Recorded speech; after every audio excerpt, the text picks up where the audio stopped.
Alors, saviez-vous que la peur engendre des problèmes dans votre vie?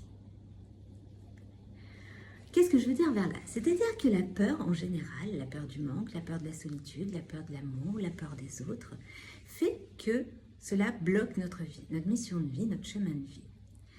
C'est-à-dire qu'on est dans un monde où on nous inculque la peur. La peur est quelque chose d'essentiel. Plus on a peur, plus ça les intéresse. Qu'est-ce que je veux dire vers là? C'est-à-dire que plus vous allez avoir peur et plus vous allez bloquer votre vie et plus c'est avantageux pour notre société. Puisque à ce moment-là, vous allez prendre des assurances, vous n'allez pas sortir, vous n'allez pas faire toutes ces choses qui font que vous devez vivre. Donc la peur engendre la peur. Et la pire, c'est la peur des autres.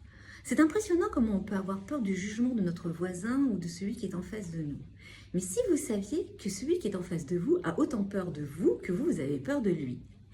Donc franchement, est-ce que c'est vraiment si intéressant pour vous d'avoir peur du jugement de votre voisin? Et si à un moment donné, vous arrêtez d'avoir peur et vous mettiez réellement à vous dire « Ok, je suis tel que je suis. J'ai mes idées, j'ai mes valeurs, j'ai ma façon de penser. Celle d'en face, celui d'en face, a autant ses valeurs et sa vision de la vie. Il a droit d'avoir envie de, je ne sais pas, de planter un pommier dans son jardin et moi un cerisier. Voilà, c'est chacun son truc.